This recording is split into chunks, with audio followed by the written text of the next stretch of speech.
if you ate something on a dairy pot and then left it for 24 hours and then just, I guess, rinsed it out without actually going through the traditional koshering process, then you could eat meat from it. But that is not what's typically done. That's what the law is. And I try to bring what the actual law is. People go above and beyond. The reason I have to mention that is because if people find out that you're just doing what the law is, people won't want to eat in your house for Shabbos. If there's a rumor, you're not doing what the Mishnah Berurah says or Shulchan Aruch says, even though the Talmud says it's okay, people won't eat in your house. If you eat Hebrew National, people won't eat in your house. Hebrew National is perfectly kosher. There's a lot of extortion going on in the rabbinic world nowadays. The rabbis will tell their congregants, don't eat in a house that serves this product because we don't endorse that hashkacha, that hechsher. Why would a Jewish hechsher serve something not kosher? But it's extortion. It's because there is a mafia when it comes to kashrut. And we have to deal with it, unfortunately. Yeah. That's good. Thank you. We do have Natan with his hand raised. What's going on, brother? What's happening? Hey, guys. How you doing? You having a good week? Amen. Good.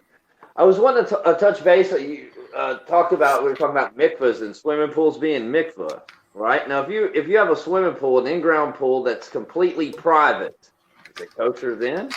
Kosher for men or women? For or women. Kalim? No. Now, if the pool was completely sealed, assuming that it didn't have a filter running through it, it was filled with rainwater for around 180 gallons, which is one interpretation of what 40 sa is. But the Talmud says that it needs a minimum of 40 sa. A sa is Talmudic measurement of liquid. It could be put in there by snow or rain. And then once you have that amount, you can fill the rest up with water. Then, yeah, it would be kosher. If you just fill it up with a hose, no, it won't be kosher. Now, there's a way to do it with a hose that makes it kosher. This is a little more complicated, but it's brought down in the Rambam. You have to make a mound of dirt, but you could make it out of concrete, maybe like a little trail, right, on an incline, and then put the hose on the end of that incline and let the water trickle down into the swimming pool, which means that the water is still getting there by natural means. It's not by you like just holding a hose, but the simple fact that it's traversing through the ground. Like I have steps, like stone steps that run down, right? And the water flows down those steps when it rains and it fills that pool full of water. Does that still count? That should count. That should count. I have a flood wall around the whole pool and then steps that come down to that too. And it's like down in like a bowl, the pool. If it rains in general. Yeah. If it's full with rainwater, around 180 gallons, then it doesn't have to go down anything. Yeah, it can just rain in there. Sure it is. Yeah. Okay. Yeah, so then it's kosher. Again, most people are not going to want to use your mikvah unless it's certified by a rabbi. And rabbis who do certification, for example, like if you go to a Chabad mikvah, they cover every chumrah, every stringency. So it's kosher like 4 different ways, and they're not going to trust it unless it's approved by OCD rabbis. Rabbi, how do you feel about Mikvah USA? The so Mikvah Satmar, USA is the most popular but like mikvah certification company, but it's not necessarily Satmar. They certify all mikvahs. In Virginia, the mikvah we had there was built by Mikvah USA. Yeah. Oh, very nice. So you can get them to come build a mikvah, right? You could build your own mikvah, but most people, for example, in a community, it's problematic because the mikvah has to be kosher for everybody to use. So it's true, like if a Satmar guy comes or a Bubba or a Chabad guy comes, they're not going to want to use your mikvah, or they're not going to want their wives to use the mikvah because their custom requires a certain stringency. So mikvahs are built today to cover all stringencies. When they're community mikvahs, for men, it doesn't matter. Well, even Hasidic men have no problem going to the mikvah in a regular swimming pool because halachically, men don't have to go to the mikvah nowadays. They do it as a stringency. Any body of water is kosher for them. However, for kalim, for dishes, and for women, you need a kosher mikvah as the requirements appear in the Talmud. But the requirements that appear in the Talmud are not enough, unfortunately. Technically, they are enough, but they're not enough for the people nowadays because they've taken upon themselves more and more stringency. So most community mikvahs are set up to be accepted by all opinions. Welcome to the Jewish people. I mean, they're very disagreeable people. So to please them all, so this is why in your synagogue, the cholent's not going to have any taste. Someone's going to complain if there's too much salt. Someone's going to complain if there's too much pepper. So they'll leave it without salt and pepper and then add the salt after it's cooked, which is nasty. Right. But anyways, thank you for hitting on the kosher, on the kashrut and all that being the hechsher thing with the being a racket. Yeah, no, for sure. Yeah, I worked in the kosher industry for many years. I worked for Rabbi Asher in South Florida, and it's really a mafia. I remember the whole notion of glatt kosher meat is a myth, and it's a racket because all meat is glatt kosher if it's kosher. I remember I worked for Rabbi Asher, and out of the same plant that they produce glatt kosher meat, but they would also produce non-glatt kosher meat. It's different for Sephardim, but for Ashkenazim, all kosher meat is glatt. Is it something with the lungs? Does it make what they do with something different with the lungs? So there's something called the sircha. A sircha is a lesion on a lung. According to Ashkenazim, if you're able to remove the lesion without making a hole into the lung, it's still kosher and it's still considered smooth. Glatt means smooth in Yiddish. In Hebrew, it's halak. Sephardim go by something called Beit Yosef. It's called halak Beit Yosef. According to the Shulchan Aruch and the Beit Yosef, which is the book that predated the Shulchan Aruch. The Shulchan Aruch is an abridgment of the Beit Yosef. Even if there's a sircha on it, a lesion, and you could remove it without making a hole in the lung, it's not kosher. But this is only a stringency that Sephardim go by. Now, the Rambam doesn't mention this. The Talmud doesn't mention this. As a matter of fact, the Rambam mentions in Hilchos Shchita that people who go by this understanding, they're wasting Jewish money. But whatever. That's what's called Beit Yosef. But for Ashkenazim, all meat is glatt, including Hebrew National. As a matter of fact, post the 60s, all meat wasn't labeled glatt.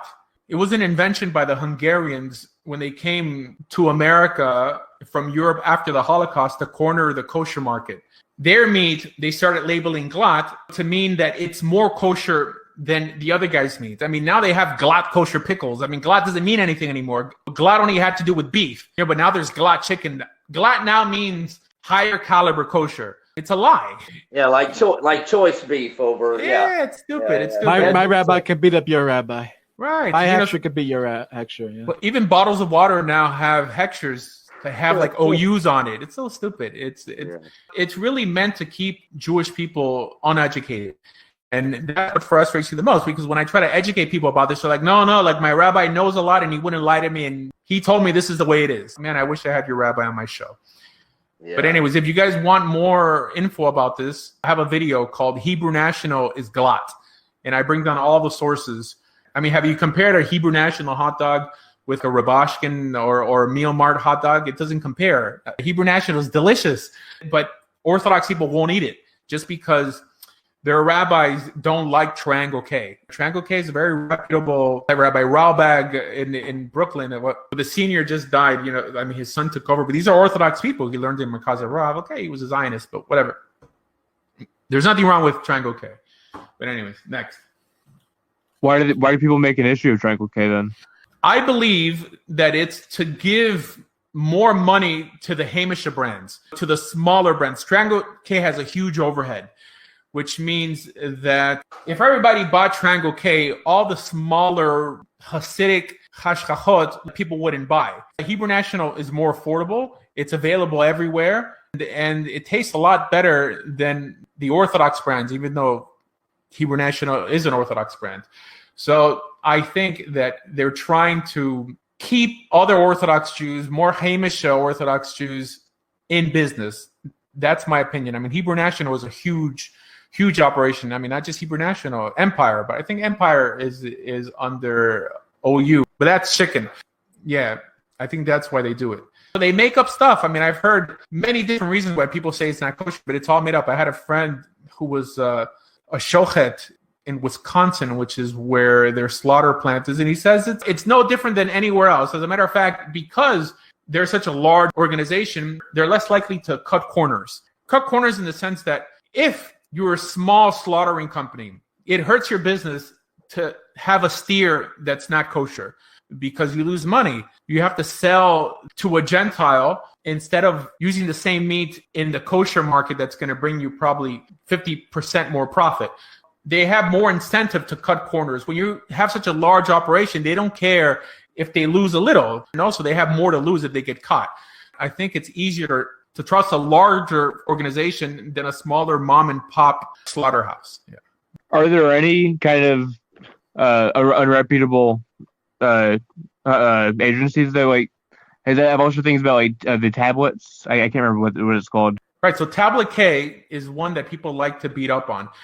I don't think they have a lot of meat products. They're known for fish. It's always in the context of cheese. Yeah. So right. I was asked about cheese and cheese in particular, actually. So fish and dairy. For example, Costco cheese, the Kirkland signature big bags of mozzarella cheese is Tablet K. Most fish sticks and stuff like that are also Tablet K. The Amy's meals, I think they're also Tablet K.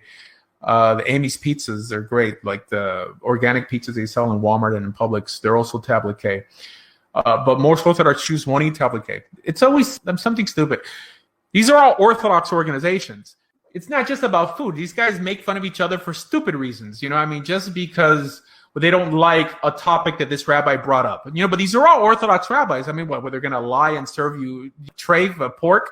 Till today, I've never heard of a kosher certification that has served actual non-kosher food. If somebody knows about it, please mention it. But I've been in the kosher industry for a while. Is it about a leniency or a stringency that they debate about, or? That's what they mention, but they never really have proof for why they don't want to eat it. One opinion I heard why people don't want to eat Hebrew National is because the amount of tirchot, of lesions on the lung that they would allow. That's really a rule that's not part of halakha, because halakha doesn't tell you or limit how many lesions you could have on a lung. It just says if you have a lesion that you can remove without it being a hole in it, it's still kosher. You know, but people make up their own laws. So people don't ask, where does the law come from? What they ask is, who's giving me this law? So if the rabbi has a long beard, has a long black coat and a black hat, the people automatically think they're reputable. But it's the opposite, actually. The longer the beard, the less impressive the individual. That's almost like a rule. The greatest Torah scholars in the world today are not rabbis with long beards. Yeshiva University, near Yisrael. Now, clearly, I'm a little biased. I consider myself Ashkenazi. But these are rabbis who know the law, who I consider modern Orthodox, which I define as doing what's required and considering what's optional. That's how one lives like a Jew, not adopting every stringency. Have a stringency will adopt. It's so stupid to do extra. It's fine to do it for yourself, but when you start putting it on other people's shoulders, particularly your students, instead of saying, look, this is what I consider midat hasidut for me, an extra pious act that I'm doing, but you don't have to do it. And some people do this. For example, Chabad. Chabad won't tell you that you have to be Chabad. They'll be like, okay, this is the ideal, but you could be kosher by keeping a lesser standard, by eating what people call halav stam. They only eat halav Yisrael. I mean, some people will be honest, while other people will be like, if you don't do what my rabbi has taught me to do, then you're going against Judaism. This is why it's always good to get a balanced approach so you can make the right decision when choosing a rabbi. On this channel, I'll bring you all the different opinions as well as the actual law. And the law is what you must keep. And everything else, I mean, you look at John. I mean, John sometimes wears a black hat. You don't have to wear a black hat. John has a beard. You don't have to have a beard. That's a preference for John. John doesn't feel that everyone has to look like he does. Some people want to look that way. That's fine. But as long as people are upfront and honest on why they're doing something and not making it seem like this is Judaism, it's all or nothing the way I tell you to do it, or go home. Thank you for that conversation. That's been what we do have a few people, and we got the questions flowing in. I really